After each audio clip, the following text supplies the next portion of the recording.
Hi, Julia. It's so nice to have you on the show. How are you doing today? I'm wonderful. How are you doing? I'm doing fine as well. Okay, I am excited to have you on the show for some reasons, all right? Firstly, I believe in acquiring knowledge, not for the sake of just acquiring them, but for the sake of applying them in one's life. Because I believe that in order to get unstuck, one needs the application of knowledge, quality information. Okay, now the second reason why I'm excited to have you on the show is because of the ones who are going to be listening to our conversation. I believe there are some things that Julia knows that some of my audience needs to hear you say this stuff, I mean directly from your mouth, in order for them to experience transformation. I firmly believe that. And thirdly, that is me. I believe I'm definitely going to learn one or two things from your story, your insights, your experiences. So I just can't wait. For that reason, Julie, I want us to get started with your introduction, how the journey has been so far, the challenges that you faced, and how you overcame them. Then afterwards, I've gotten some beautiful questions for you. Okay, Julia, over to you.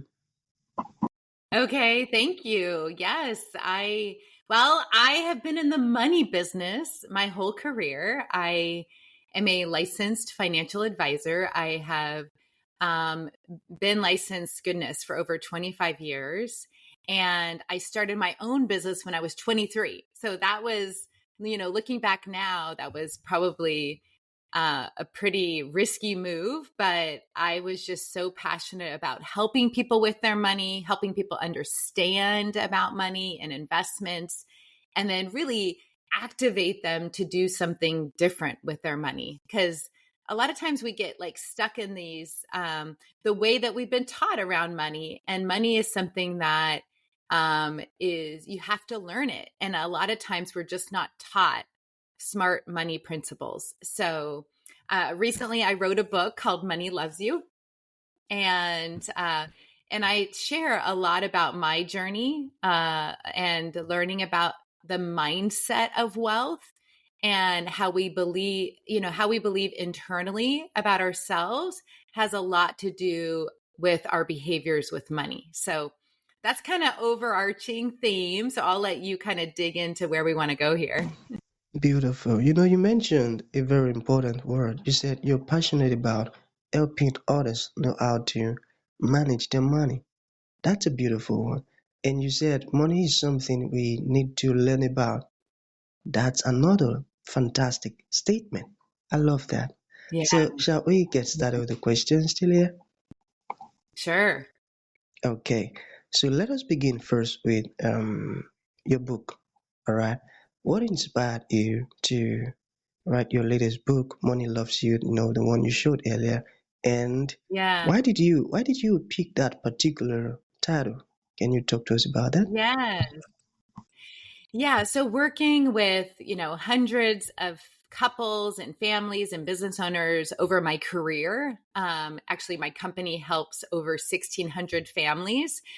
We've seen patterns and people that have this really empowering mindset with money, meaning they feel like they're in charge of their money. They can be intentional about it. They make good decisions. Um, those they have a very positive mindset with a relationship with money. It doesn't hold power over them. And then there's equally more probably people out there that just can't get ahead with their money, or they feel like money's against them, or they were brought up and raised in either poverty where they just didn't have money, and with these emotions of money's too hard. Only smart people do that. And I'm not smart enough. I'm not good enough. I don't deserve money. Money is the root of all evil. I mean, there's so many ways that we talk to ourselves subconsciously that's rooted in our early on experiences that are manifesting in our life. And so I wanted to write this book about really helping people examine their relationship with money and really look at what's their own beliefs, and if they have trauma, if they have guilt, if they have fear, if they have shame around past monies then how do we transform that? How do we heal that and allow them to move forward towards a more abundant future? And so that's why I wanted to write the book. And then how the name came about, it just came to me actually in a vision. I saw it on a platter that just says money loves you. And I'm like, man, is that the name of my book? And it's a triggering title. Like some people are going to look at this and be like, what? Money can't love me. And yes, I know that money is not a person, but what if we personified it? What if we thought of it in that way? Because we all have a relationship with money. So the person that has a more positive relationship and has this abundance, wonder mentality around it, I think they're going to be doing a lot better. Actually, I've seen that in practice over my experience. Mm, beautiful. I got that. You know, in order to know how effective a product can be, one needs to study the motive. And now, the way you just spoke about what inspired you about your book now, you've just reviewed that. That's a very powerful book. I believe so. And I know that Yeah, it has a lot of amazing informations that will transform people who needs to know more about money. Okay, so I want us to proceed now. Now, how can people start to improve their financial mindset? As you discussed in your book, can you talk to us about it? sure. Yeah, I think step one is being willing to look at those thoughts that you have internally. 95% of our thoughts, our subconscious thoughts, are 95% of our thoughts are subconscious, meaning we don't even realize we're having them. So I think just asking the question, like if someone's listening to this podcast and they're starting to think about, oh, what is my relationship with money? How do I think about money?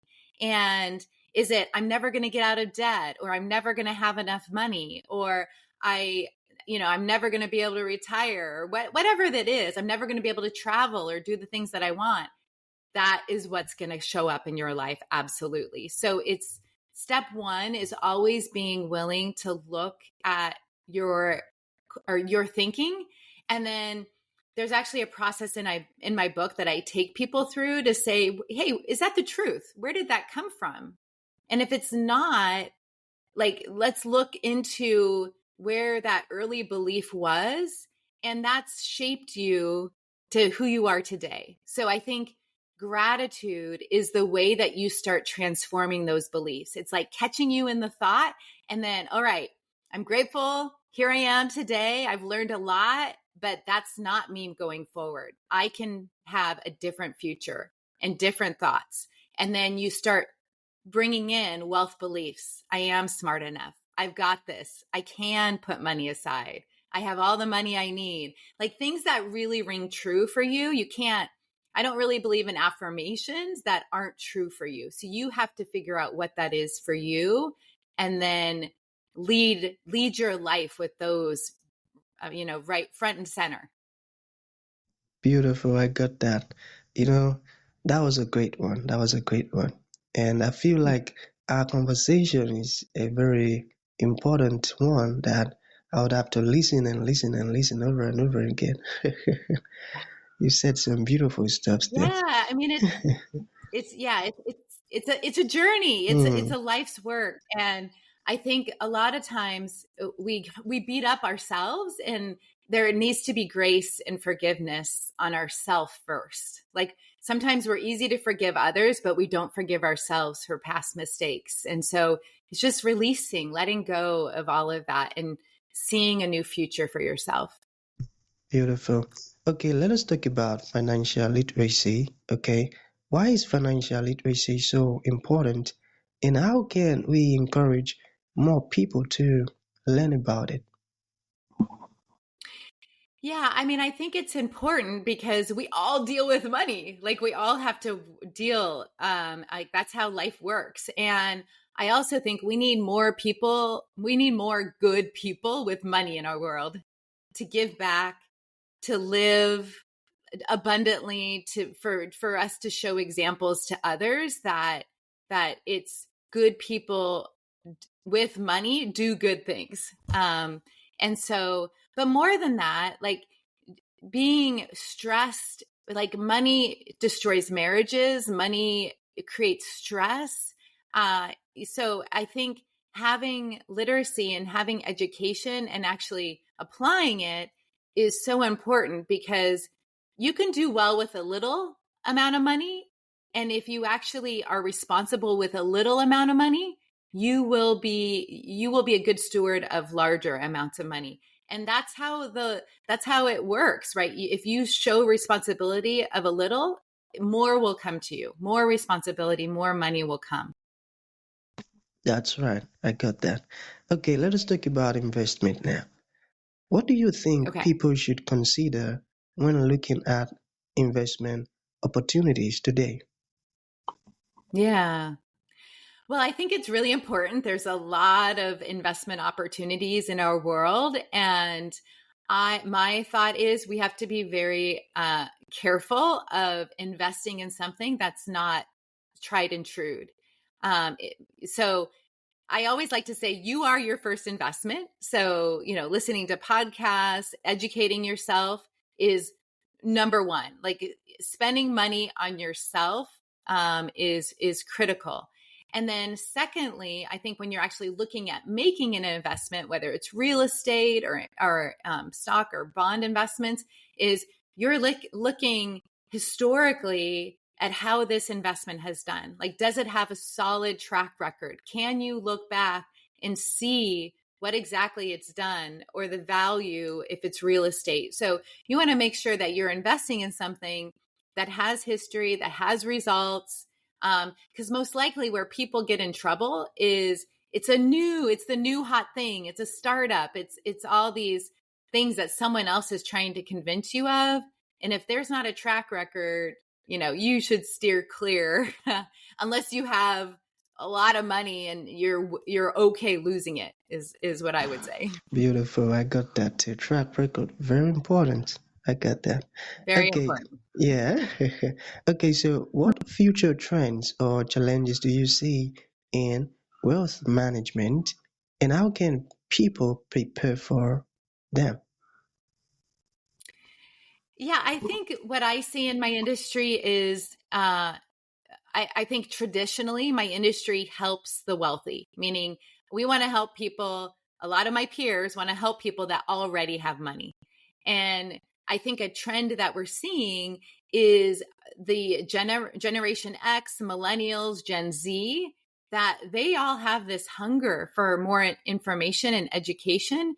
And they want access to that advice. And so what I'm seeing is different service models. Like we have just launched something where we're helping people not based on how much assets they have, but just based on their willingness to want to learn and make progress. And so that's more of like a membership, a subscription model to engage with us versus having $1 million. And so I think it's just a different way to provide advice to people that really want it without having a lot of money. Wow. That's a good one. You know, That's a good that one, I tell right? you, Yeah. right? I love that. Okay, we have two more questions to go, okay?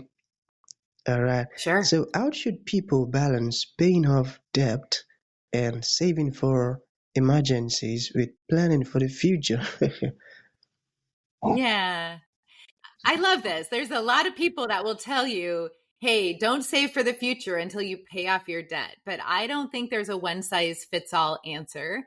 I think it actually is a balance. It's a little bit of both. And so I think how we approach it is understanding what is the priority for our clients. Like, do they want to save money? I think everyone should have an emergency fund. So I think before you go and start paying off a lot of debt, you should build an emergency fund, 3 months of what it costs for you to live, uh, and put that in a safe place.